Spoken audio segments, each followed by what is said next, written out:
Estamos começando mais um programa Polêmica e hoje temos a presença do militar e escritor Jean Assunção.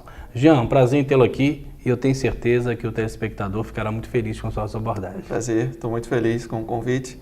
Estamos aqui para expor um pouquinho daquilo que a gente ao longo desse tempo tem trabalhado acerca desses dois livros. Antes, vamos falar um pouquinho da carreira profissional. Por que escolher a carreira militar e o Corpo de Bombeiros?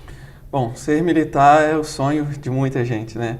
E sempre foi o meu sonho. Eu trabalho na área da enfermagem há cerca de 20 anos e desde então já tenho buscado esse ingresso no Corpo de Bombeiros, é uma instituição acreditada, né, na sociedade, sempre sonhei em estar ali.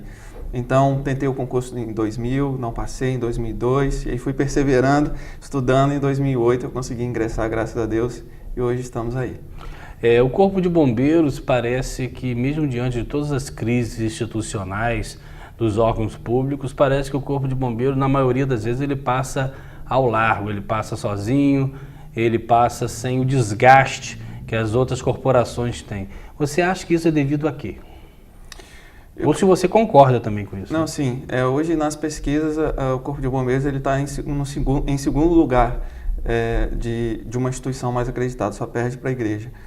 E eu creio que essa presença constante na rua, né, a população ela tem visto isso, o quanto que numa chamada há uma prontidão, né, dessa atuação do Corpo de Bombeiros nas ruas, seja apagando o incêndio, seja no socorro a uma vítima. Então, frequentemente a população tem visto isso de perto. Eu acho que os exemplos são coisas que marcam as pessoas fazem leituras mais com ações do que, na verdade, com falas, com discurso. Então, mais do que fazer um discurso, o Corpo de Bombeiro está presente nas ruas, frequentemente atendendo a uma necessidade da sociedade. Jean, nós sabemos, como qualquer profissão, aliás, qualquer coisa na vida, né? Nós temos os momentos bons, os momentos ruins e até difíceis. E, obviamente, o Corpo de Bombeiro, vocês têm um contato direto com a vida, no recurso de atendimento a uma criança, a um idoso. Como que se trabalha o psicológico do militar do Corpo de Bombeiro para os dias de insucesso? Sim, a gente precisa estar preparado para tudo, né?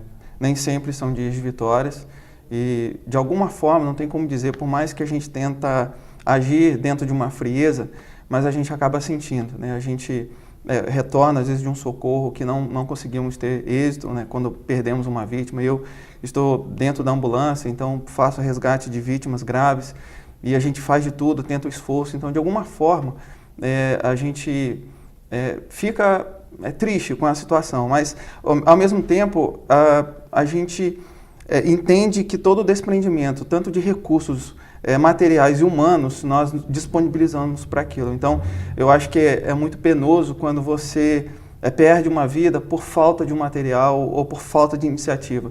Mas quando assim nós vemos que há toda aquela unidade, a gente chama que a gente é um corpo ali, e há toda uma unidade, e a gente é muito unido nisso, um esforço muito grande para salvar a vida de alguém. Então, infelizmente, é porque realmente não deu, e a gente descansa nisso, que tudo que foi possível, a gente desprendeu para o sucesso daquela missão, para aquele momento. Acho que é interessante você colocar para a gente, você está no Corpo de Bombeiros há quanto tempo? Desde 2008. Desde 2008. Isso. Diga pra gente um momento muito importante de felicidade em um socorro que você guarda no coração. Então, eu posso até dizer ontem, assim, são vários ao longo desses anos, né? Ontem nós tivemos um acionamento de uma tentativa de suicídio e hoje tem sido uma frequência. Sim. No nosso município. Eu tenho lido um livro do psicanalista Augusto Cury, que ele nos fala que cerca de 10 milhões de pessoas anualmente elas pensam em suicidar e pelo menos 1 milhão consegue. E ontem foi mais um evento que a gente teve, né, na cidade e a gente conseguiu ter sucesso, né? Uma pessoa que estava ali prestes a tirar a sua vida, uma pessoa que tem 8 filhos que depende dessa pessoa. E a gente teve um sucesso ali e a gente não só resgatou, né, daquele lugar, mas a gente pôde sentar com a pessoa dentro da ambulância e falar, né, do quantas perdas, o que ela estava fazendo ali, do quanto que essas escolhas iriam influenciar até no seio da sua família. Então, mudar uma situação, fazer com que a pessoa entenda, não apenas resgatar, mas passar isso. A gente tenta ir além até do profissionalismo, né, que a gente é chamado. Então isso traz muita alegria para a gente, né, desse entendimento, de ver isso, de ver a mudança do entendimento da pessoa, poxa vida, eu estava presa dentro de um pensamento que eu não conseguia ver saída, e aí a gente conseguir elucidar informações e ajudar de alguma forma para passar aquele momento ali. E aí eu, na qualidade de vereador, tenho um projeto que está tramitando na Câmara, que é de combate ao suicídio. Né? São orientações, são medidas públicas para isso. E lendo sobre o assunto também, o que me deixou muito estarrecido é que a crise econômica é um dos disparadores das tentativas de suicídio. Sim. Sim. E isso é uma coisa muito perigosa devido à crise econômica que a gente vive, né? Sim, infelizmente.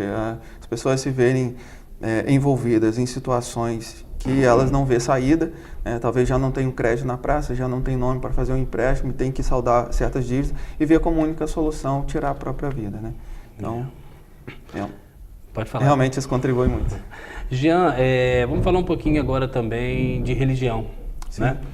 E nós temos observado, pelo menos eu tenho observado, que por mais que haja uma evolução tecnológica, de repente até um acesso à informação muito maior do que as pessoas tinham há 10, 15 anos atrás, eu vejo uma crise religiosa muito forte no sentido de um fanatismo, de uma intolerância religiosa, de uma falta de respeito de um ser humano com o outro. Qual a leitura que você faz desse mundo atual inserindo a religião entre as pessoas? Sim, infelizmente, ao longo dos anos, vamos dizer assim, desde a igreja primitiva, a igreja deixada por Jesus, a igreja ela vem passando por mudanças, né, por fases, onde, como a própria escritora fala, os homens têm amado mais a si mesmos do que os outros. A vontade de Deus é que nós amássemos a Ele sobre todas as coisas e que amássemos uns aos outros como a nós mesmos. E o egoísmo a gente tem visto imperar no meio da sociedade. Infelizmente, tem também entrado dentro das igrejas, a gente vê os homens com uma doutrina voltada de um homem, segundo o interesse de um homem, e deixando de lado as escrituras, deixando a verdade, deixando aquilo que o Senhor sempre desejou que a sua igreja vivesse, amor, né? Jesus sempre falava que se vocês amarem uns aos outros, conhecerão que vocês são meus discípulos, né? E a gente tem visto isso, essa frieza nas pessoas, talvez uma liderança voltada com interesses próprios e deixado, como eu falei, as escrituras de lado. Jean, conversa conosco dois assuntos importantes. Qual a sua religião? Tá. Qual a sua religião e qual a interpretação que você tem da morte? Sim, eu sou batista, eu sou pastor também, eu sou pastor da Igreja Batista Torre Forte, na 28 de março, em frente à Faculdade Universo. A morte, eu sei que ninguém foi preparado para passar pela morte. Deus, quando criou o homem e a mulher, foi para sermos eternos. Então, a morte é uma perda que a gente não sabe lidar. É algo que dói, é algo que, como eu falei, nos pega muitas vezes de surpresa, e eu vejo isso, né, frequentemente nos acidentes que eu vejo, famílias perdendo filhos tão novos. Então é algo que a gente não sabe lidar bem. Mas a morte, né, e aí vem até um pouco do livro que eu falo sobre escolhas, tudo que a gente vai viver aqui, escolher aqui, vai definir o que seremos depois, né? Então há uma vontade de Deus, né, que o homem viva para sempre na sua presença. Mas também o homem ele pode experimentar 3 tipos de morte, né? A morte física, né, que todos nós vamos experimentar, a morte eterna, que é a separação,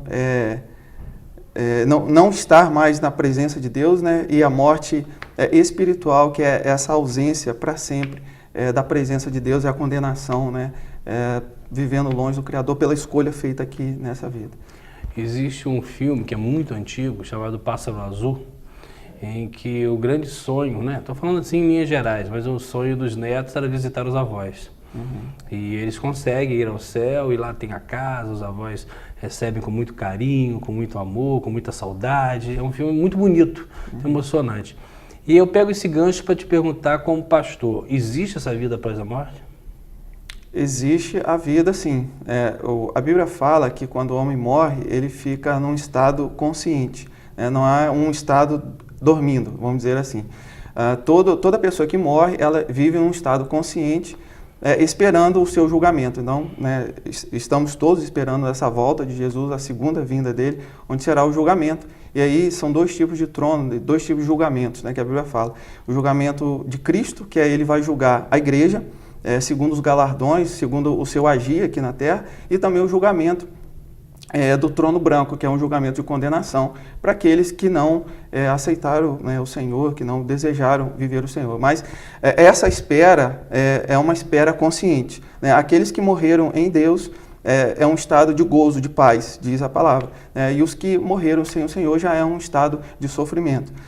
Só que essa vida após morte é uma vida onde não há comunicação. Jesus ele bem disse um momento nas Escrituras falando sobre o rico e o Lázaro. Tem até uma novela que fala sobre isso, está em evidência aí, que o rico ele pede para que o Lázaro, que foi aquele mendigo que agora está no céu, no lugar de gozo, pudesse ir voltar, avisar os familiares que ele estava no lugar de condenação, mas Jesus fala que não é possível. Então essa visitação. Então então aí você já descarta reencarnação, espírito. Sim. A Bíblia ela não fala nada disso. Ela fala exatamente como eu estou te falando. Você falou do julgamento da igreja, né? E esse julgamento da igreja, se houvesse hoje, ela, digamos, estaria aprovada? A gente teria muitas surpresas. Pode ter certeza que a gente teria muitas surpresas. Eu vejo que existem muitos religiosos, muitos fariseus no nosso tempo, né? Na época que Jesus andava, ele andava em meio a muitos religiosos fariseus com roupas sacerdotais, querendo chamar a atenção que era o religioso, fazendo orações longas nas ruas públicas, com o rosto desfigurado, mostrando que estava em jejum para chamar a atenção do povo. E Jesus sempre condenava isso.